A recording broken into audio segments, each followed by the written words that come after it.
बिस्मिल्लाहिर्रहमानिर्रहीम, अस्सलाम वालेकुम। मैं हूं डॉक्टर ज़ियाउल्लाह खान गाजी। आज हम बात करेंगे कोरिया के ऊपर, यानी कि राशा।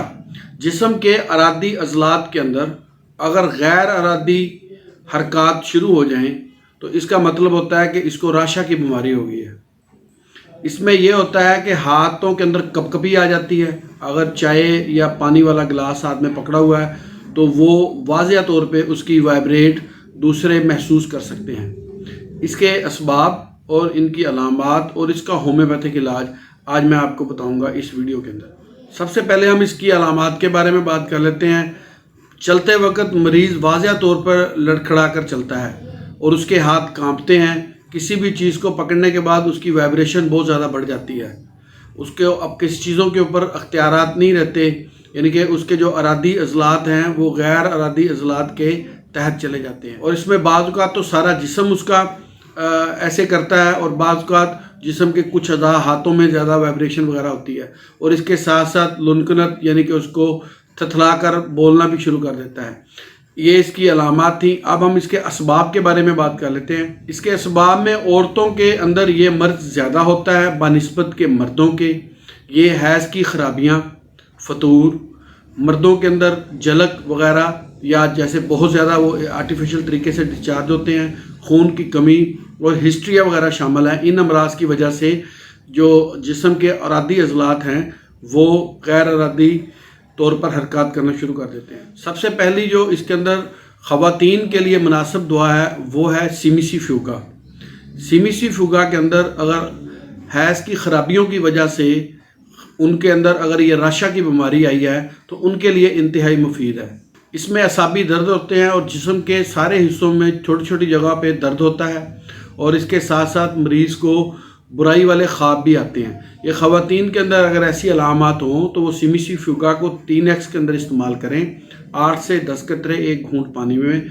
अगर कुछ अर्सा मतवातर 1 माह से 1.5 माह तक वो इस्तेमाल करें तो इससे राशा की बीमारी को कंट्रोल कर सकती हैं। अगली जो इसके अंदर दवाई इस्तेमाल होती है वो है अगैरिकस। ये दोनों मर्दों और ख़वातीन के अंदर इस्तेमाल होती है।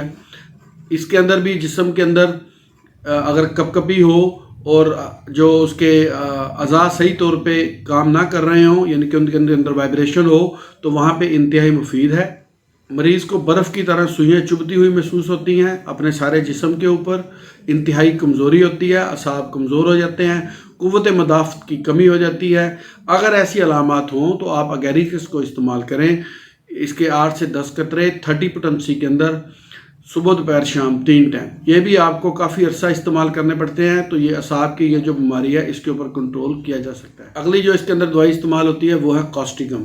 कास्टिकम दाएं जानब अगर इस तरीके की वाइब्रेशन फील हो, यानी कपकपाहट हो और बोलते वक्त मुंह से अल्फाज रुक जाते हों या झटके से बोलता हो, हाथ और पाँव को मुसलसल हरकत में रखता हो, तो आप कास्टिकम को इस्तेमाल करें। 200 पोटेंसी के अंदर 5 से 8 कतरे एक घूंट पानी में मतवातर बहुत छसा तक इस्तेमाल करने से ये जो मैंने आपको अलामात बताई हैं इसमें ये इंतहाई मुफीद है। अगली जो आपको मैं दवाई बताऊंगा वो है क्यूप्रमेट। क्यूप्रमेट इसके लिए इंतहाई मुफीद दवाई है। असाब को ताकत देने वाली बड़ी दवाइयों में इसका शुमार होता है। इसमें हाथ और पाँव की उंगलियां ज़्यादा मुतासर होती हैं और तकलीफ़ एक बाजू शुरू होकर दूसरे बाजू तक जाती है और इसके साथ साथ सीने में तशन्नज और अकड़ाव वगैरह भी इसके अंदर होता है। और अगर जिस्म पर खुजली हो जाए, खुजलाने से तकलीफ़ के अंदर इजाफा हो जाता है। ये क्यूप्रमेट की ख़ास अलामात में से हैं। अगर किसी के अंदर ये अलामत हो तो वो क्यूप्रमेट 30 को इस्तेमाल करे सुबह दोपहर शाम। उसी तरीके से 5 से 8 कतरे एक घूंट पानी में। यह भी आपको मतवातर कुछ अर्सा इस्तेमाल कर। बहुत शुक्रिया। राशा के लिए ये इंतहाई मुफीद अद्वियात हैं। आप अपनी अलामात के मुताबिक होम्योपैथिक की इन अद्वियात को इस्तेमाल करें और इस बीमारी से निजात पाएँ। अपना ख्याल रखिएगा और हमारे इस चैनल का भी ख्याल रखिएगा। अगर किसी का कोई सवाल हो तो वो नीचे पूछ सकता है। मैं इंशाल्लाह कोशिश करूँगा कि उसका अगर टाइम मिले तो जवाब ज़रूर देता हूँ। बहुत शुक्रिया। अल्लाह हाफिज़।